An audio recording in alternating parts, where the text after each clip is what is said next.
vientos y las tormentas que azotaban la costa solían revelar fósiles de plantas o animales prehistóricos que habían muerto hacía mucho tiempo en los acantilados.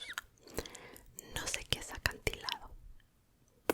Mary no podía ir a la escuela porque su familia era muy pobre, así que aprendió a leer y escribir por sí sola. Luego estudió geología para saber más sobre las rocas, así como anatomía para saber más sobre los esqueletos de los animales prehistóricos que encontraba. Y mis vecinos siguen manejando sus coches y sus motos a esa hora. ¿Por qué? ¿Por qué? Vayan para sus casitas a dormir. Un día Mary vio una figura extraña que se asomaba de una roca.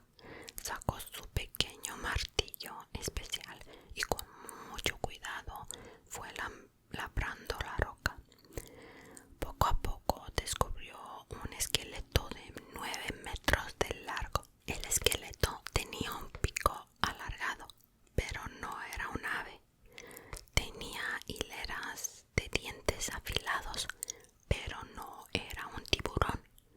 Tenía aletas, pero no era un pez. Y también tenía una larga y delgada cola. Era la primera vez que se descubría un fósil de ese tipo de dinosaurio, así que Mary lo llamó ictusaurio, que significa pez lagarto. No sé qué fue. En ese entonces la gente creía que la Tierra tenía apenas unos cuantos miles de años de existencia. Estúpido. Pero los fósiles de Mary ayudaron a demostrar que en el planeta había vida desde hacía cientos de millones de años. Científicos de todo el mundo visitaron a Mary, la mujer de ciencia autodidacta que amaba caminar junto al mar. A ver, un cuentecito más y ya. Y tenemos otra Mary aquí, Mary Edwards Walker, que era cirujana de los Estados Unidos de América. Había una vez una niña llamada Mary que usaba la ropa que se le antojaba: botas, pantalones, corbatas y camisas. En esa época se esperaba que las niñas usaran corsés ajustados y capas de crinolina bajo el vestido. Era difícil moverse y hasta respirar con ropa así. Pero a diferencia de los papás de sus amigas, la mamá y el papá de Mary creían que toda la gente, incluyendo a las niñas, podía usar la ropa que quisiera. El padre de Mary, un médico autodidacta, creía que todos sus hijos serían más felices y estarían más sanos si usaban camisetas y pantalones cómodos, sobre todo en los veranos húmedos y cálidos. A Mary eso la hacía muy feliz, pues de cualquier forma prefería la ropa de niño. Su padre los alentó a ella, a sus hermanas y hermanos a estudiar. Mary quería ser doctora, así que fue a la escuela de medicina y se graduó como una de las primeras doctoras de todos Estados Unidos.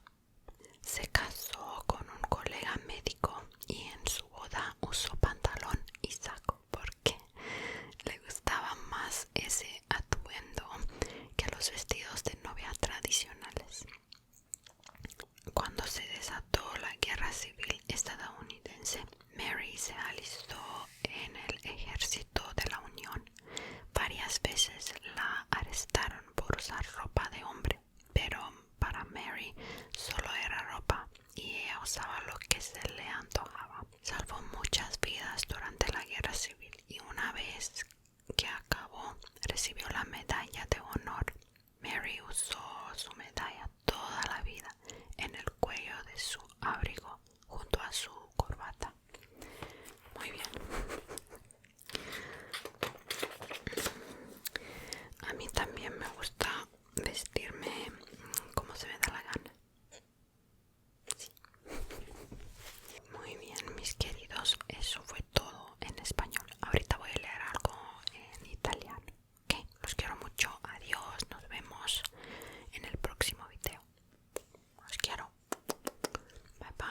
invece dagli Stati Uniti.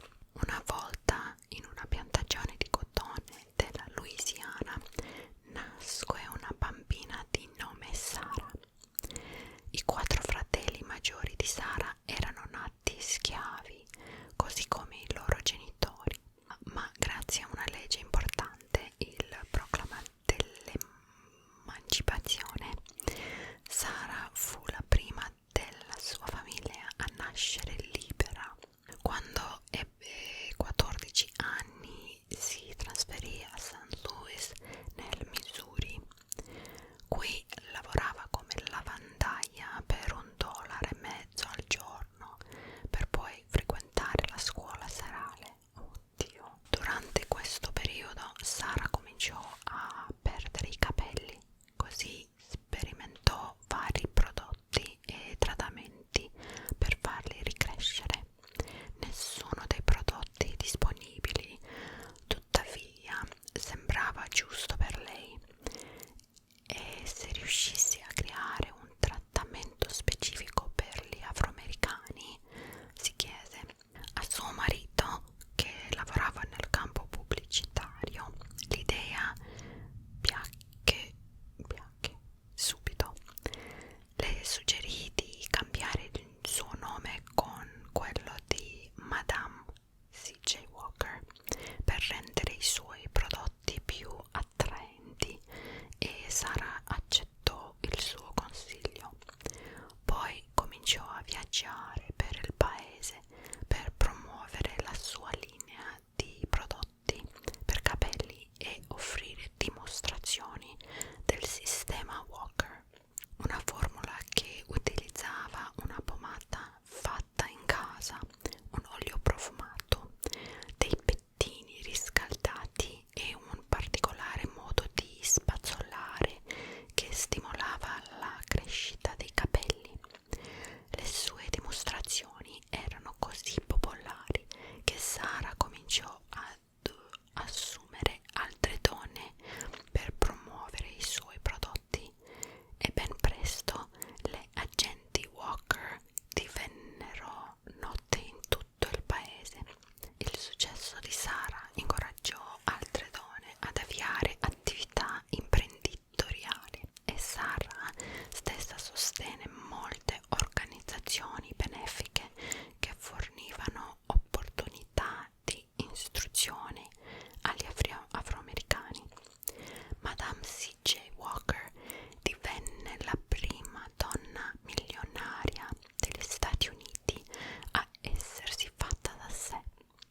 Brava, bravissima. Vediamo chi era. Carmen Amaya, ballerina spagnola. Vediamo. La notte in cui Carmen Amaya venne al mondo, Barcellona era sferzata da una terribile tempesta. Fra il rombo dei tuoni e lo schianto dei fulmini, la pioggia trasformava gli stretti vicoli della città in torrenti tumultuosi di acqua sporca. Carmen apparteneva a una famiglia di gitani rom che aveva il flamenco nel sangue. Quando suo padre la vide ballare per la prima volta, si chiese se un guizzo di tempesta non le fosse entrato nelle vene il giorno in cui era nata.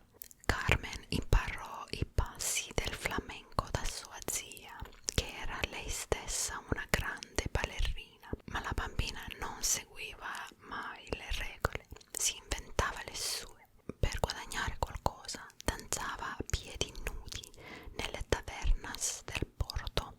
Conquistò il rispetto perfino dei marinai più inturriti, che la soprannominarono la capitana. Ben presto cominciò a esibirsi in grandi teatri e guadagnò abbastanza da consentire alla sua famiglia di lasciare la baracca in cui era nata e trasferirsi in un appartamento decente. Ora potevano permettersi di mangiare panini al prosciutto al posto delle sardine.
spus nimănui ce făcuse.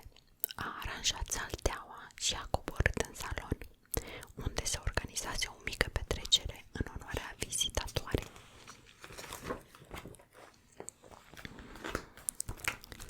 A doua zi, la micul dejun, regina o întrebă pe frumoasa musafiră: "Te-ai odihnit bine, prințesă?"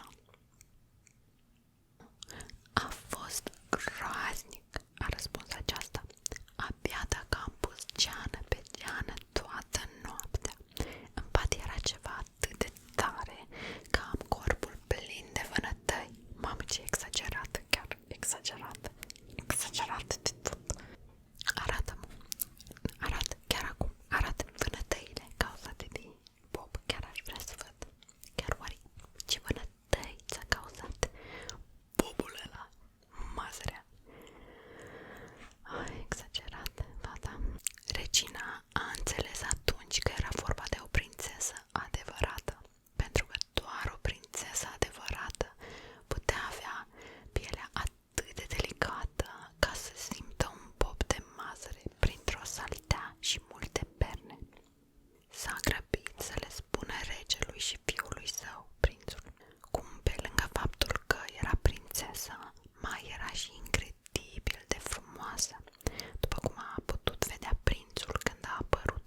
узнаем, кто такая Вирджиния Вульф. Вирджиния была писательницей из Англии.